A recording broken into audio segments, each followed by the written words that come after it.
Joining me now is the mayor of Louisville, Mayor Craig Greenberg, who we said a moment ago himself was the target of gun violence. We're so happy that you're okay, sir, and thank you for being here. We just got word that the body cam footage from the officers is going to be released at 5 p.m. today. Have you gotten a look at it? Can you tell us what it'll show? I have. I just recently reviewed the body cam footage. I saw some other footage late yesterday, and it is a reflection of the heroism and bravery of our police officers that were first responders to the scene, that got there in several minutes' time and were able to eventually neutralize the suspect, the shooter, and they are the true heroes, along with Dr. Smith and the other medical professionals that are his colleagues at University Health Hospital that you just showed. He said he was weary. He said that his day is much like the day that he had yesterday, that taking those shooting victims, they barely had to rearrange the schedule in the OR because they're so used to that sort of violence in your city. And I know that you've talked about getting a handle on it as the mayor. It was part of what you campaigned on, closing a bunch of loopholes, et cetera, making illegal guns harder to get, getting them off the street. This guy bought this weapon legally. He went into a gun store last week. He bought an AR-15 legally. He planned this and did this shooting yesterday, and there was nothing there to stop him. From what you know about the shooter, would a red flag law, at the very least, have helped? It may have, Katie. We're still trying to learn more about the shooter and his motives and all the circumstances to this. We have to do something, though, whether it's red flag laws or other things. We cannot do nothing. Nothing is not a strategy. It's not working. Whether it's in Louisville and Nashville and other cities and towns across our country, people are dying every day in mass shootings. They're dying every day in other individual shootings. We have to do something. And that's why I'm calling on legislators in Frankfort, our Kentucky state capital. I'm calling on legislators in the House and Senate in Washington to join me in finding some solutions here so we can try something. What is something? Is that getting rid of assault weapons, getting rid of AR-15s? Well, in Kentucky, what I'm asking the state legislators to help us do here in our city of Louisville, where we are dealing with a gun violence epidemic, are two things. One, to give us local autonomy over how we can reduce the amount of violent crime in our city. Right now, we do not have that option under Kentucky state law. In fact, I would be a criminal if I took action against guns and against cracking down on illegal guns under Kentucky law.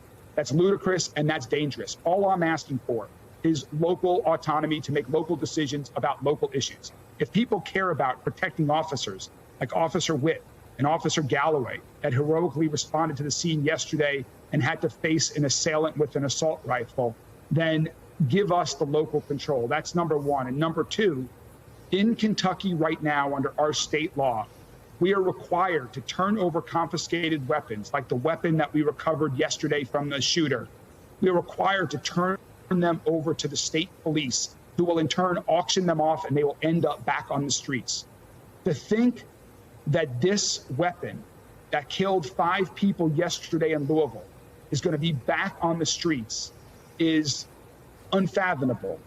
We have to do something. And so I am asking my state legislators in Kentucky, give us the authority to destroy illegal guns. Give us the authority to destroy guns that have been used to commit violent acts of crime. So at a minimum, those guns are not used again to commit another act of violent crime like we're seeing far too often in our city and country. You're a Democrat in a red state.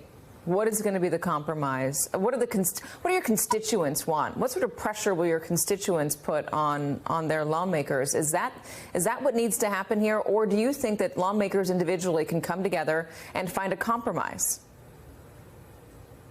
I think both. I've already spoken to Republican elected officials here in Louisville that are elected to our city council, that are elected to our state House of Representatives.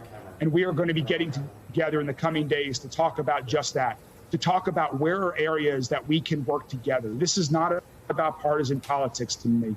This is about life and death, as we saw yesterday, and we see far too often.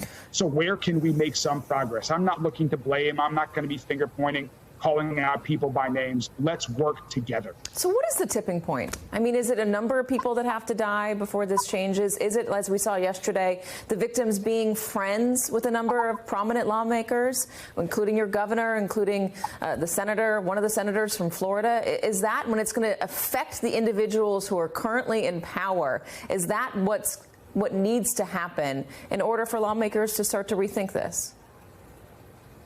I hope that's not what it takes, Katie. I hope it doesn't take for people being impacted personally, as I have now on multiple occasions. Just over a year ago, an individual walked into my campaign office and fired 5 shots directly at me from close range. I'm fortunate. I survived. 5 people yesterday in Louisville did not survive. Others were injured. We have an officer who is still fighting for life in his hospital. I lost a close friend yesterday. It shouldn't have to take gun violence impacting someone as closely as it has impacted me for people to understand this is everywhere. This is too much. If you're in elected office, why are you there? If you're not willing to work together to try to save lives and prevent more tragedies, why are you in elected office? So I'm hopeful. I'm hopeful that at least with our elected officials here in Louisville, regardless of their party, we can work together in the face of this tragedy. We can come together. Let me ask you one more question.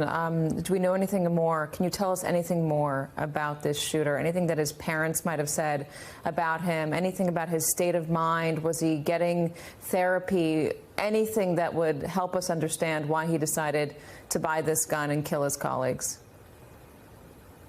I don't have that information at this time, Katie. We were able to confirm this morning that the shooter was an employee, a current employee of the bank. And so he was there at his workplace. But beyond that, we are doing a lot of investigative work today, and we'll continue to do that in the coming days. And just like we're releasing the body cam footage later this afternoon, we will continue to release information as it becomes available.